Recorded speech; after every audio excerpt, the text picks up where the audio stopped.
Ladies and gentlemen, welcome to this exciting video channel. Politics is getting more and more interesting. Why am I saying this? People are beginning to jostle for position. People are beginning to get into the right direction. In fact, the definitive moment is here. Ladies and gentlemen, William Ruto is in the UK, right? He is speaking to the people who are enlightened politically. He is speaking to the people who democracy is the food they eat every day, But now, in Kenya, we have a two-horse race. That is Raila and William Ruto. Ladies and gentlemen, when the going gets tough, the tough gets going. It is that time of the year that we went and voted for the president of our choice. But I can tell you, so many strings are going to be pulled. Ladies and gentlemen, when you are driving a vehicle, it might get a puncture. You never know where the puncture will come from. In 2017, there was an election.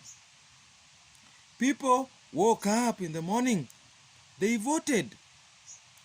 For who? We don't know. Maraga cancelled the election and nullified it. Maraga said the election was null and void. What happened?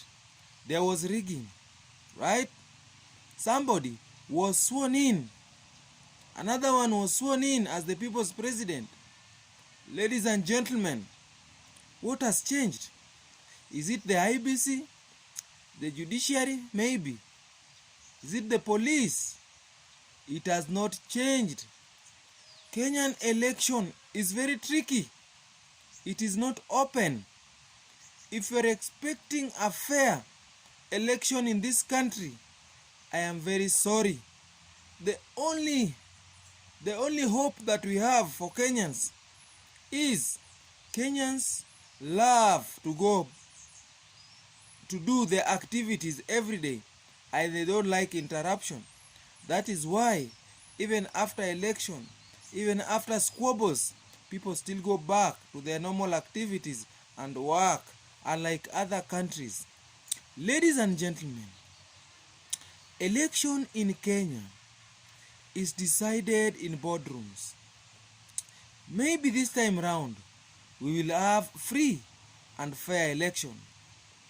Ladies and gentlemen, if you are a presidential candidate and you don't have the government on your side, and you want to be president, and you are challenging the government of the day,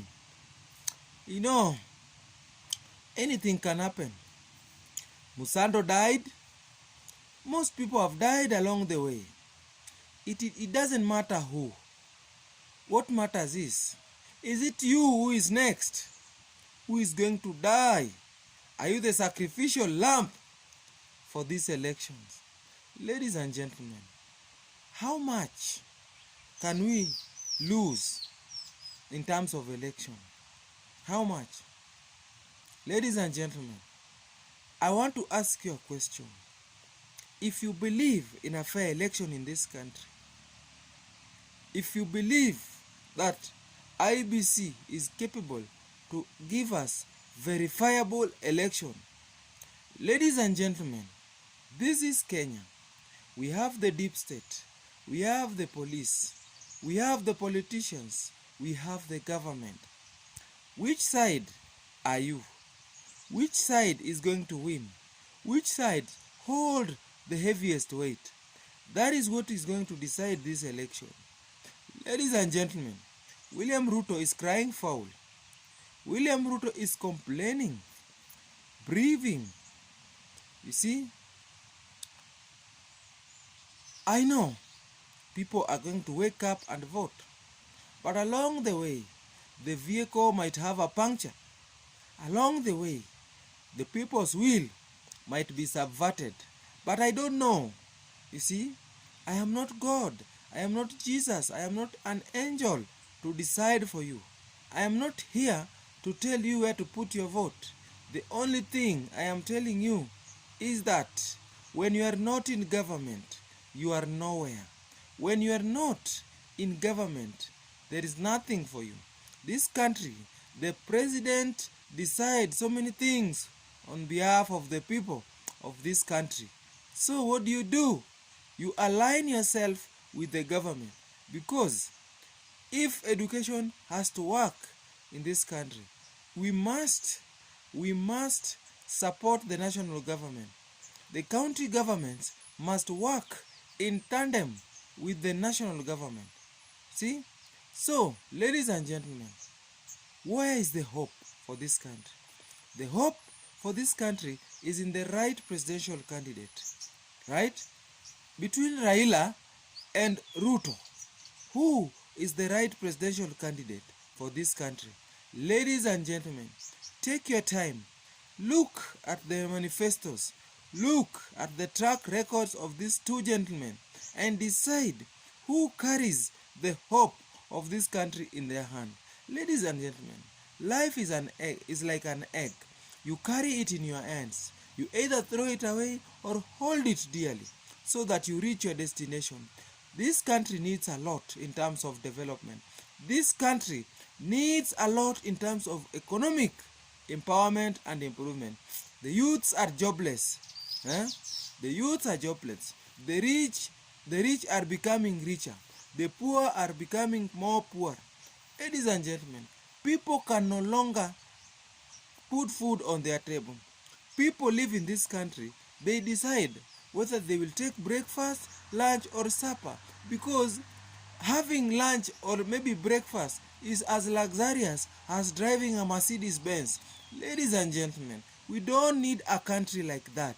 We don't need a country where children go hungry without food. Go hungry without food. Ladies and gentlemen, there is a lot of problems in this country. People are getting killed every day. People are suffering. We need a political goodwill in this country.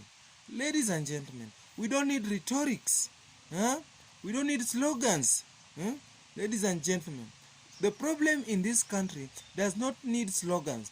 It doesn't need too much talk. It needs people who can work. That is what we need in this country. Ladies and gentlemen, Kenya is our country. Kenya is dying slowly. Right? Uhuru Kenyatta came with Ruto into power. We don't know who deceived who. But according to the look of things, I see the only person who slept on the job is William Ruto. Because if you want to prove people wrong, you should stay in the government. Try to push for agendas. Try to push for issues for the poor people of this country. For the mama mbogas, you cannot help mama mbogas and the borders and all the hustlers while just campaigning. These people don't need campaigns. These people need you to initiate projects that are aimed towards making their lives better. Ladies and gentlemen, Kenya is our beloved country. It's either we shape up or we ship out. It's either we do what we can or just die. You see, even if you are rich, even if you drive, even if you have money, you cannot live amongst poor people. They will kill you. They will steal from you. So you need to empower these people who are poor around you. You must help them in education. You must empower them in terms of small business, small and medium businesses. Ladies and gentlemen, let's vote the right president and we will move on as a country. Thank you and welcome.